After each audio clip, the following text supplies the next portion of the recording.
Hallelujah, thank you Jesus. आइए हम प्रभु के वचन में चलेंगे जल्दी से। और आज फिर से मैं आपको थोड़ा सा मैसेज बताना चाहती हूँ कि इसलिए मुझे थोड़ा सा जल्दी आज लेना पड़ा क्योंकि इसके बाद एक बार फिर से हम मीटिंग में जा रहे हैं। Thank you Jesus.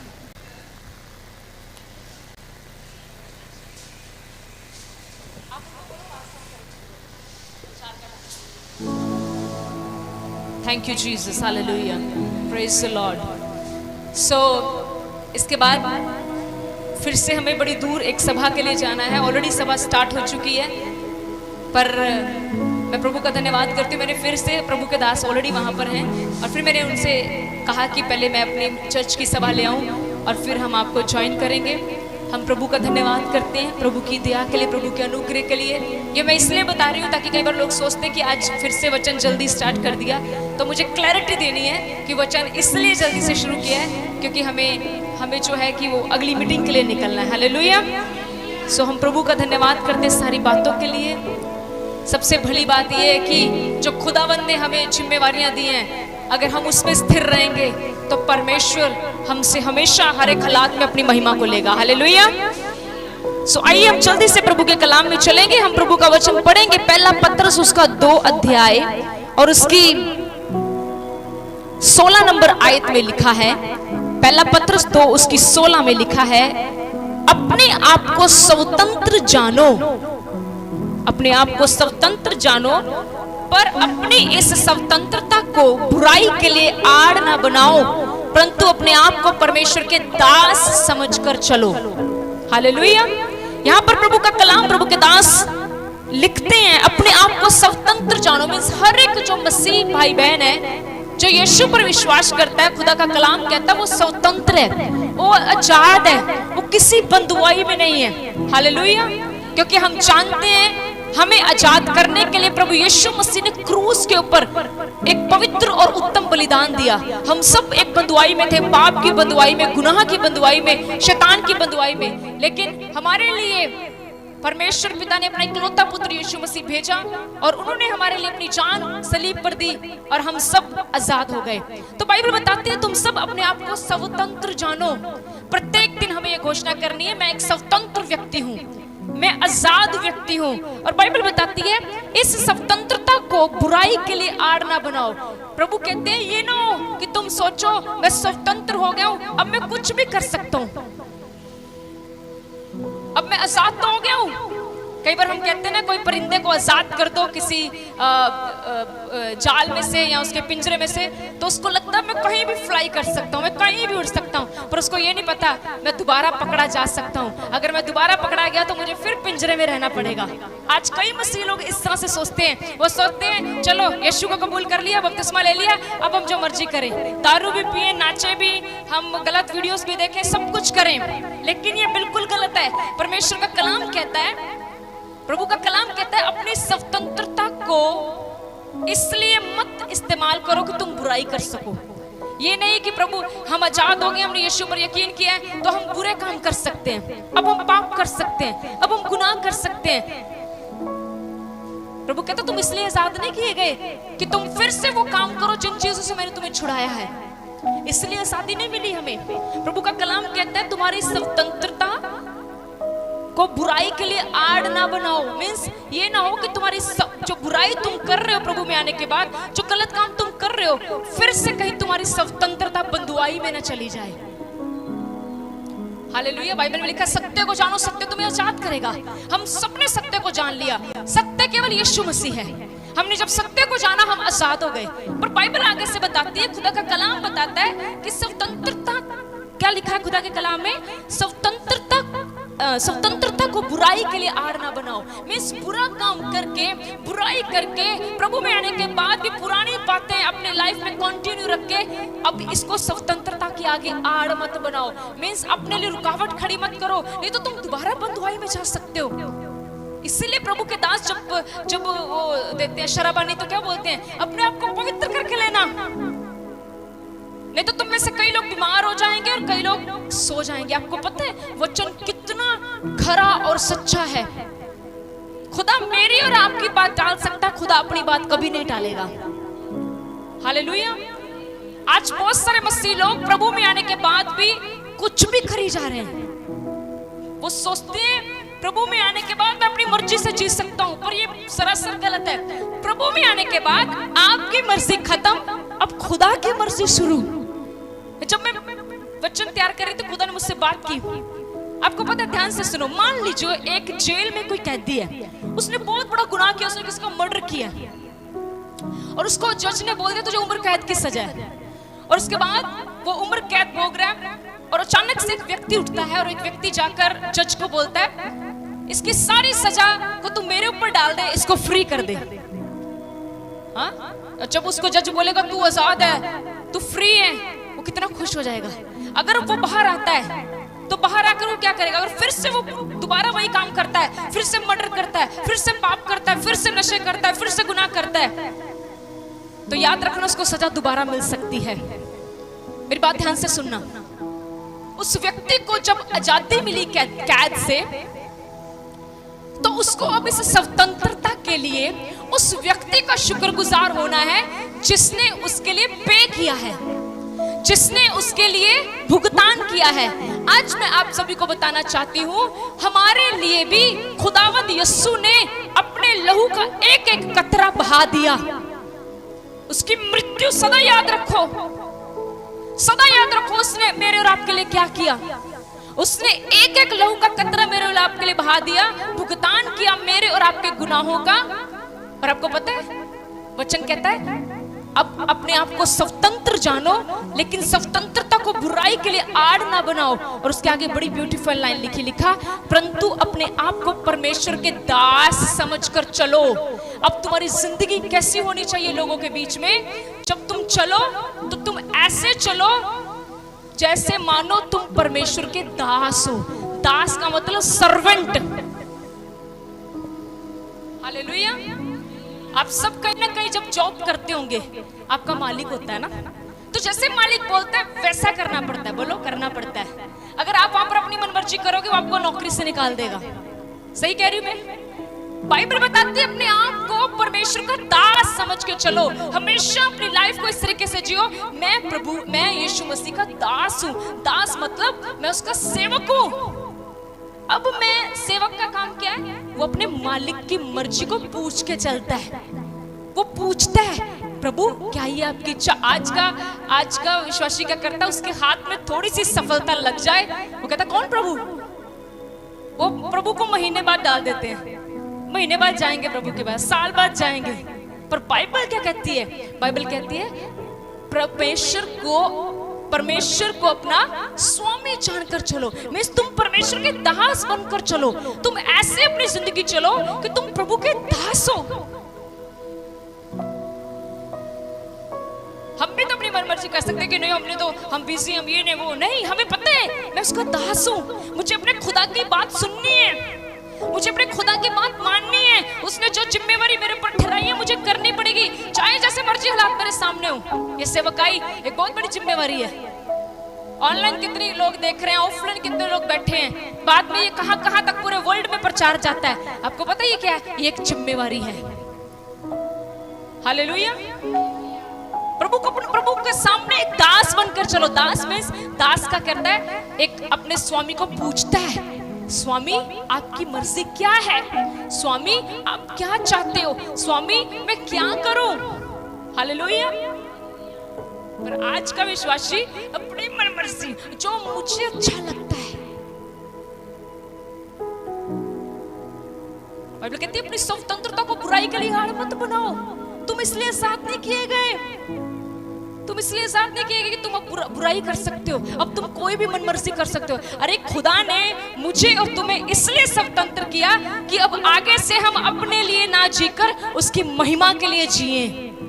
आगे से हम अपनी मर्जी के अनुसार ना चलकर उसकी मर्जी के अनुसार जिए। इसलिए खुदा ने मुझे और आपको आजाद किया है। जैसे वो कैदी आजाद किया गया, और अगर वो जिसने उसका भुगतान किया अगर वो उसको भूल जाए तो, इसी तरह अगर आज हम यीशु को भूल जाएं तो, मेरी बात सुनो, कैसे हमारा किसी व्यक्ति के साथ रिश्ता मजबूत हो सकता है अगर हम उसके साथ बातचीत ना करें तो?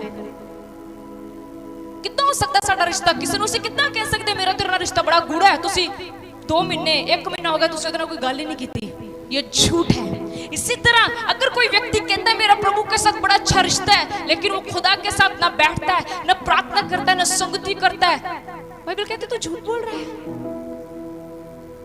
दास क्या करता है, बोलो अपने स्वामी की मर्जी को पूरा करता है। वो स्वामी को पूछता है स्वामी आपको क्या पसंद है। मान लो आपने घर में नौकरानी रखी हो खाना बनाने वाली, हाँ तो क्या करेगी वो? अपनी मर्जी से बनाएगी। आज मैं आलू दिया बनानी है, आज मैंने गोभी के बनाने हैं, हाँ? आज मैंने सूखी रोटियां खिलानी है। आप क्या करेंगे? बाहर निकल, तेरे को रखा किस लिए?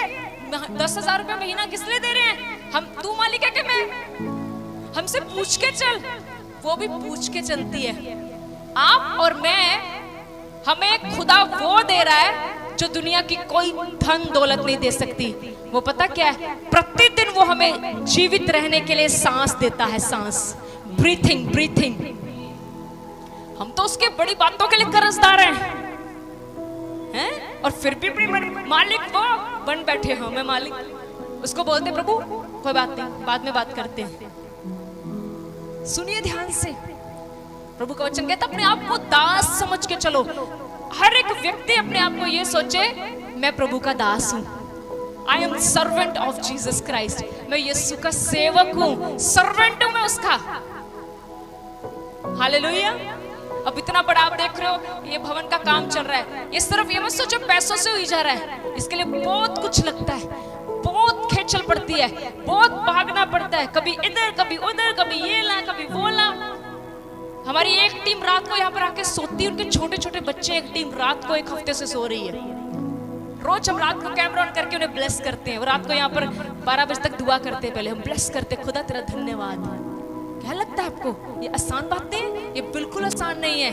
इट टेक्स, अगर आप समझोगे ना कि मैं प्रभु का दास हूं, तो आप फिर उसकी मर्जी में चलोगे, फिर आप उसको पूछ के चलोगे। आपको पता है यीशु मसीह ने एक प्रार्थना की थी गतसमनी के बाग में। प्रभु ने कहा हे पिता, पता है आपको प्रार्थना क्या थी? प्रार्थना, हे पिता अगर तू चाहे तो ये प्याला मुझसे टाल दे, फिर भी मेरी नहीं। बहुत सारे लोग पता है क्या कहते हैं? बहुत सारे लोग ऐसे बोलते हैं, कहते हैं प्रभु ना इसलिए ये प्रार्थना कर रहा था क्योंकि प्रभु मृत्यु से डरता था। बहुत सारे लोग सोचते हैं, हो सकता है आप भी सोचते हो कि प्रभु ने ऐसी प्रार्थना क्यों की, हे पिता ये प्याला टल जाए। शायद प्रभु को ना कीलों से डर लगता था। आपको पता है एक्चुअली में हुआ क्या? अंत में प्रभु ने एक लाइन कही। प्रभु ने कहा हो सके तो ये प्याला टल जाए, फिर भी पिता मेरी नहीं। प्रभु को पता था धरती पर रहते हुए मैं अपने पिता का क्या कौन हूं? दास हूं। दास हमेशा उसकी मर्जी को पूछता है। प्रभु आपकी मर्जी। प्रभु आप जितने ऑनलाइन देख रहे हो, क्या आप खुदा को कह सकते हो प्रभु जैसी आपकी मर्जी है? आज हम खुदा को बोलते हैं प्रभु इस लड़की से शादी करनी है और उसके लिए हम रोजे रख रहे हैं। कैसे कह सकते हो कि वो खुदा की मर्जी है? आप खुदा के साथ जबरदस्ती कर रहे हो, और जबरदस्ती करने वाले को अपना भुगतान भुगतना पड़ता है। अरे खुदा को ये बोलो प्रभु अगर तेरी मर्जी है तो फिर होने नहीं। ये होती एक दास की प्रार्थना। आप अपने मालिक को जाके बोलो, सुबह बोलो मालिक आज इतना ही काम करूंगा, अगर इससे एक भी आगे बढ़ाया तो फिर देख ली। आगे से क्या बोलेगा? ठीक है इतना ही कर दे। ऐसे बोलते हैं हम खुदा से। कैसे बातें करते हैं? प्रभु ये है जिससे मैंने शादी करनी है, जल्दी से मोहर लगा दो। हाँ लगाता हूँ मोहर, आजा। हालेलुया। अरे इसको पूछो एक दास बन के, प्रभु क्या आपकी मर्जी है? प्रभु फ्रिज लेने जा रहा हूं, क्या आपकी मर्जी है? प्रभु ये खरीदने जा रहा हूं, क्या आपकी मर्जी है? प्रभु आपका भवन बनाने जा रहे हैं, क्या आपकी मर्जी है? वो कहता हाँ ये मर्जी है। इसीलिए तो देखो खुदा का काम रुका नहीं, खुदा का काम चल रहा है। जिसमें खुदा की मर्जी होगी याद रखना वो काम बढ़ेगा, कभी घटेगा नहीं। वो काम फ्रूटफुल होगा, कभी वो काम नीचे को आ सकता है लेकिन खत्म कभी नहीं होगा। सुनो मेरी बात ध्यान से, अगर आज यहाँ पर कोई ऑनलाइन या ऑफलाइन ऐसा व्यक्ति है जिसके हालात कुछ ऐसे चल रहे हैं कि आपकी जिंदगी में थोड़ा सा उतरना पड़ रहा है, आपकी जो चढ़ाई है वो नीचे को जा रही है, आपका जो ग्राफ है वो नीचे को जा रहा है, घबराइए मत, ये ग्राफ नीचे को जा रहा है। जितनी तेजी से नीचे को जा रहा है उतनी तेजी से खुदा इसको ऊपर को भी लेकर जाएगा। अगर आप खुदावंद के साथ हैं, घबराए मत, आपका ग्राफ नीचे को हो सकता है, लेकिन याद रखें उसका वचन, उसने कहा मैं घोर अंधकार की भरी हुई तराई में भी तेरे संग रहूंगा। वो कहता जब तू तराई में भी चलेगा, जब तेरा ग्राफ नीचे भी होगा, खुदा कहता तब भी मैं तेरे साथ रहूंगा। और याद रख, मैं ही तुझे चट्टानों पर ले जाकर स्थिर खड़ा करूंगा। घबराए मत, जब ग्राफ नीचे जाता है उसको बोले प्रभु तेरी मर्जी पूरी हो। और बहुत सारे लोग सोचते हैं यीशु मसीह डर गए थे, आपको पता है यीशु डरे नहीं थे। यीशु को एक चीज वहां पर सबसे ज्यादा डर गए यीशु, एक चीज से यीशु मसीह बहुत दुख पहुंचा था यीशु को, पता क्या? क्योंकि यीशु अपने पिता से दूर नहीं होना चाहते थे। आपको पता है जब यीशु ने क्रूस पर जान दी तो प्रभु ने क्या कहा था? पहला शब्द, हे पिता तूने मुझे क्यों छोड़ दिया? इस बात की वजह से खुदा ने ये प्रार्थना की थी। देखो प्रेम, मतलब प्रभु यीशु अपने बाप से दूरी नहीं चाहते थे, पर वहां पर जब यीशु क्रूस पर लटके, एक्चुअली में क्रूस के ऊपर पाप लटका हुआ था, क्योंकि प्रभु ने हम सबके गंदे से गंदे पाप क्रूस के ऊपर ले लिए। और बाइबल बताती है उस जगह पर जब वो पाप था, क्योंकि परमेश्वर पाप में नहीं रह सकता, इसीलिए कुछ समय के लिए पिता को अपने पुत्र को छोड़ना पड़ा, क्योंकि अब वहां पर पुत्र नहीं, पूरे जगत का पाप पुत्र ने अपने ऊपर लिया हुआ था। इसलिए पुत्र दुआ कर रहा था, हे पिता हो सके तो ये प्याला मुझसे टाल दे, पर फिर भी मेरी नहीं तेरी इच्छा। प्रभु लाइफ में बड़ा स्ट्रगल चल रहा है, बहुत दिक्कतें आ रही हैं, एक के बाद एक, एक के बाद एक, एक के बाद एक।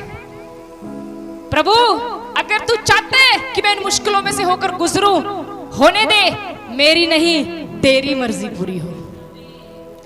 ये होती है एक दास की प्रार्थना। कई बार हम रास्ते ढूंढते हैं, मैं कैसे अपनी मुश्किल से बाहर निकलूं। आप मत भागिए, अपनी मुश्किल से बाहर निकलने के रास्ते खुद मत बनाएं, प्रभु को दें, वो आपके लिए रास्ते तैयार कर रहा है। कई बार हम सोचते हैं ना, कई बार हम सोचते हैं किसी विषय के लिए शायद आप लंबे समय के लिए दुआ कर रहे हो, मैं भी कर रही हूँ कई विषयों के लिए, उत्तर नहीं आ रहा। कई बार हम सोचते हैं शायद प्रभु का ध्यान मेरी दुआ की तरफ नहीं है, मैं कितने दिन से एक ही विषय के लिए दुआ कर रही हूँ, कर रहा हूँ, मेरी दुआ का जवाब नहीं आ रहा। आपको लग रहा होगा कि खुदा मेरी दुआ को अटेंशन नहीं दे रहा है। आपको पता है आपकी छोटी से छोटी और बड़ी से बड़ी प्रार्थना की तरफ खुदा कितना ध्यान लगाता है। अगर आपकी दुआ का जवाब नहीं ना आ रहा, इसका अर्थ ये नहीं कि खुदा कुछ कर नहीं रहा, खुदा कुछ बड़ा करने के प्रोसेस में है। मुझे नहीं पता ये बात कितनों को समझ आई। खुदा कुछ बड़ा करने के प्रोसेस में है। आपको पता है प्रोसेस चल रहा है, बोलो क्या चल रहा है? प्रोसेस।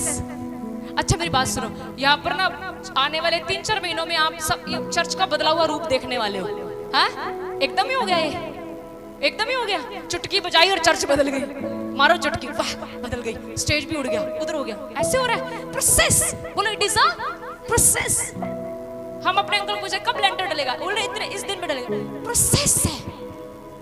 बोलो खुदा मेरी फाइल के ऊपर प्रोसेस कर रहा है, मेरी फाइल जयवंत होके बाहर निकलेगी। खुदा अपनी मोहर लगाएगा मेरी फाइल पे, और ये जो मोहर लगेगी सदा के लिए होगी। किसी के लिए प्रोफेटिक वर्ड है, तुम्हारी फाइल पर खुदा की मोहर लग चुकी है और तुम बड़ी जैक के साथ खड़े होने वाले हो। Hallelujah, hallelujah. खुदा आपके काम में प्रोसेस में है। वो जब कुछ बड़ा होना होता है, बोलो फिर प्रोसेस में जाना पड़ता है। कुछ बड़ा होना होता है, कुछ बड़ा हो रहा है ना, तो प्रोसेस चल रहा है। बाइबल बताती है जब मैं गलत ना हूं, यरीहो की दीवार जब गिरनी थी, यस वही है ना, ये सारे बाइबल पढ़ने वाले हैं ना मेरे साथ। यरीहो की दीवार तो कितने चक्कर लगाने पड़े थे उनको? हाँ 7 चक्कर लगाने पड़ते। पर ध्यान से सुनो, जब 6 चक्कर लगा रहे थे ना, 6 चक्कर, तो दीवार को कुछ नहीं हुआ। कितने चक्कर बोलो? पहला चक्कर लगाया होगा, कुछ नहीं हुआ। दूसरा चक्कर कुछ नहीं, तीसरा चक्कर कुछ नहीं, 5वें चक्कर में कुछ नेगेटिव लोग बोले छट पर दुआ नहीं सुनी, आनी डिगनी। जैसे कई लोग बोलते हैं, कई लोग पता ब्रदर हमें आके क्या बोलते हैं, सिस्टर जी 5 एतवार आइए सरूगा। मैं कहा तू एक एतवार भी ना तद भी सरूगा। दसो तुसीं कित्थे आउण डए हो जेड़ा तुसीं सारन डए हो? दसो परमेश्वर दा घर सारन नूं है। ओ ये ते सदा दी जिंदगी वास्ते चाहिदा है। ये सारने वाली जगह नहीं है, ये अनंत जीवन की बातें हैं।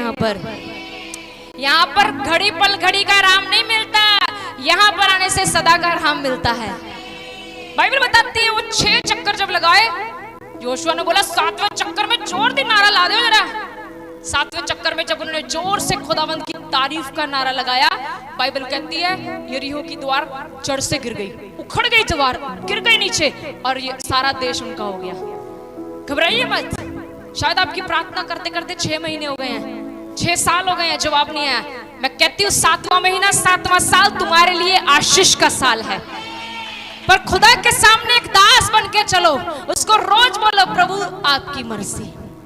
कुछ नहीं हो रहा, बोलो खुदा तेरी मर्जी। मैं कहती हूँ जो खुदा की मर्जी में रहेगा, जैसे बाइबल में यीशु के बारे में लिखा है, प्रभु ने उसे ऊंचा स्थान दिया। मेरी बहन मेरे भाई, तुम्हारे लिए खुदा की तरफ से एक ऊंचा स्थान नियुक्त कर दिया गया है, जिसे कोई हटा नहीं सकता, अगर तुम खुदा की मर्जी में रहोगे तब। हालेलुया। बोलो मेरी फाइल प्रोसेस में है। और मैं कैसे बन के चलूंगा प्रभु के सामने? दास। रोज बोलूंगा प्रभु आपकी मर्जी। आप किसी विषय के लिए दुआ कर रहे हो, पेट में दर्द है, नहीं जा रही, बोलो प्रभु धन्यवाद आपकी मर्जी पूरी हो। आज नहीं गई कोई बात नहीं, कल चली जाएगी, पर जाएगी जरूर। आमीन। बोले यीशु मसीह के नाम की।